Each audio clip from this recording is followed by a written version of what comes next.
Welcome, friends and family. You've heard about North to Alaska and a slow boat to China. I've decided to call this series Slow DuBose to Alaska, since we're only going at about 8 knots an hour, and it will take a while. So after driving, Kylo and I arrived in Seattle, and when we first got there, there was a sea lion who looked like she was getting ready to give birth on the side of the dock. But when we woke up the next morning, she was gone.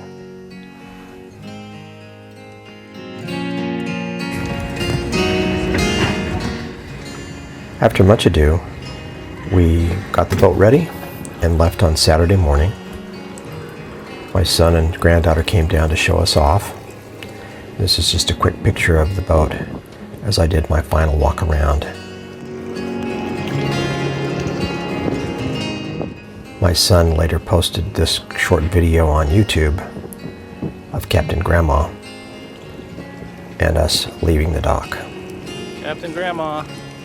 Bye-bye. Not yet.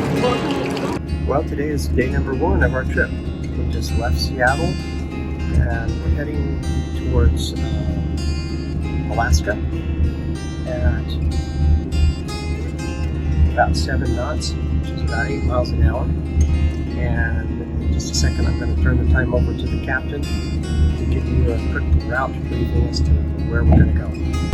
It's a little after 11:40.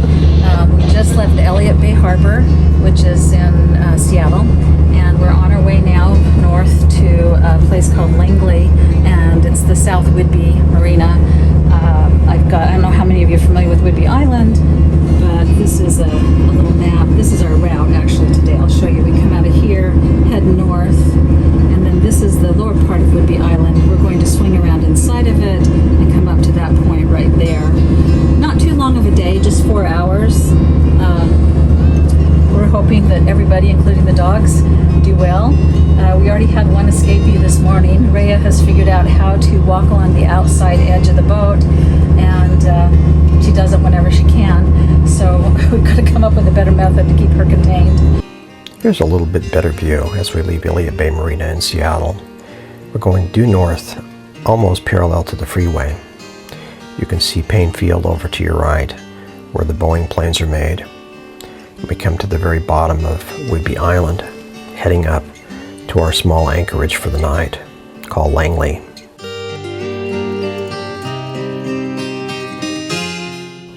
I have to hand it to Cheryl. She's taking this trip very seriously. She's been working on planning it for over a year, and every morning gets up and works on the mapping, and also listens to the radio for weather problems and issues to help us decide whether we should go or not. With 3 feet. Wind swell 8 feet in 11 seconds. Showers and a slight chance of thunderstorms. Marine forecast for Pacific waters issued by Environment Canada at 4 a.m. Pacific Daylight Time. So it's day 2 of our trip, May 5th, Sunday, and we're just leaving Whidbey Island. We stayed last night here at Langley, and Langley is a small port on the south end of Whidbey Island. Whidbey Island is actually quite a long island, almost 40 miles long. It's actually about 40 miles above Seattle and makes it the largest island in the state of Washington. It's got rugged terrain that spans beaches, hills, and farmlands, and it's beautiful to see. We did have one small casualty today. As we were getting ready to leave, Rhea fell off the boat into the water and had to be fished out. She's now wrapped in a towel and drying off. No worse for the wear, but a little bit wounded in spirit. Hopefully she'll learn not to jump up on the side of the boat anymore. The next morning we got up and headed from Langley up the outer side of this island to a place called Anacortes. It's a beautiful area, but there are places in it that can be pretty scary, like Deception Pass, where you have to pass at just the right time because of the water flow. We decided to go up this little channel past a town called LaConner to avoid Deception Pass, which required some skill navigating to end up in Anacortes.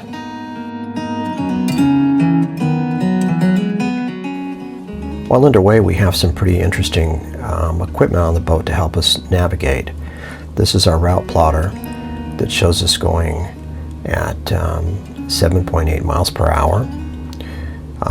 Engine information, including the temperature and the RPMs, the percentage of throttle and how much gas we're using, and a radar that allows us to see other boats around us, as well as something called an AIS, which is like a beacon that all boats put out.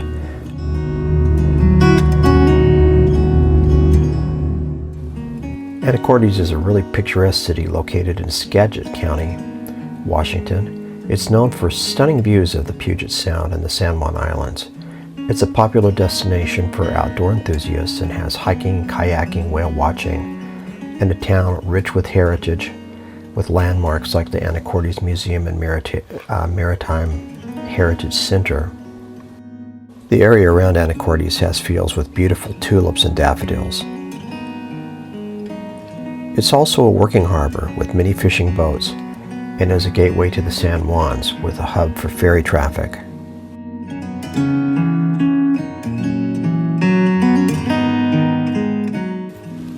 These pictures I took as the sun went down one evening after we had dinner. Beautiful light in a beautiful place. Fishing and crabbing represent an important industry in this part of the country. These crab nets have been emptied and people are eating what was in them. We spend a lot of time dodging those as we go along on the boat. We're constantly on the lookout for Washington State ferries who have a set route and have the right of way, and will run you down or honk at you if you get in the way. This one passed us as we were heading for our next destination, Roach Harbor.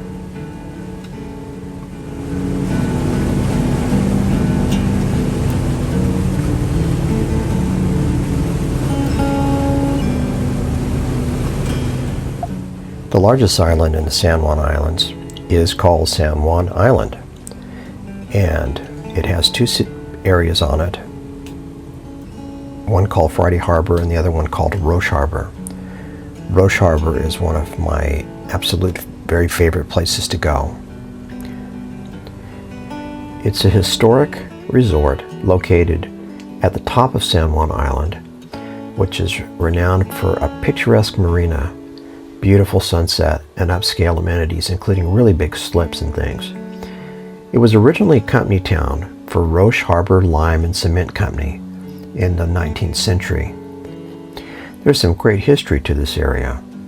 You can explore the old lime kilns where bricks were made and formal English gardens.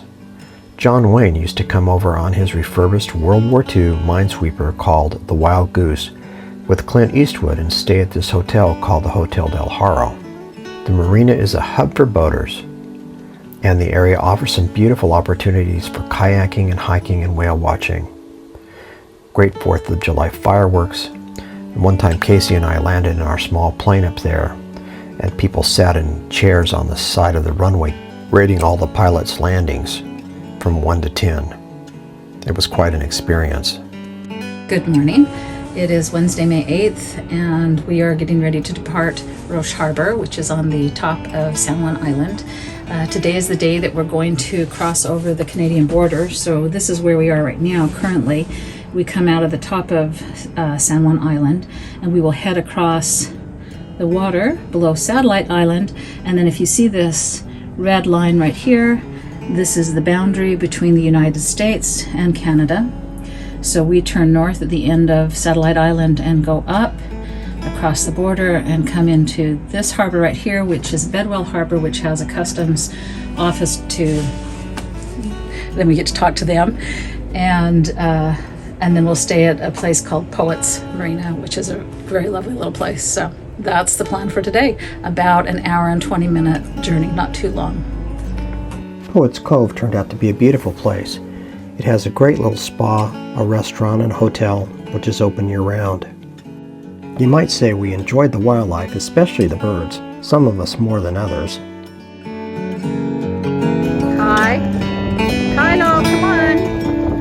Kylo, don't chase the goose. Kylo. Rhea, no. Kylo, come back. It'll pinch you.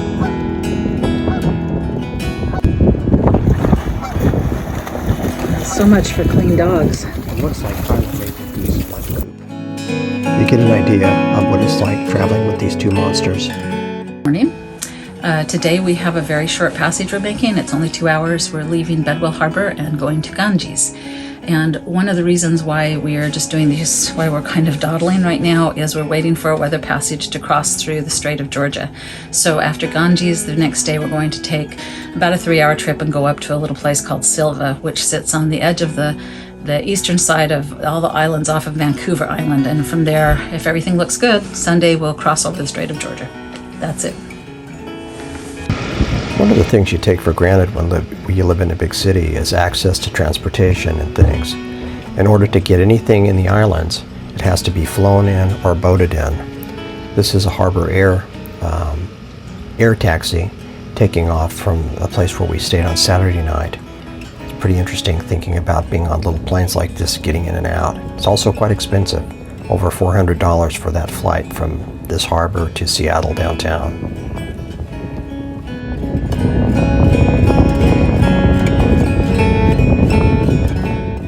Thanks so much for joining us for our first week. I promise that the production values will get better, and tomorrow we'll cross over the Strait of Georgia and head up the inside passage towards Alaska.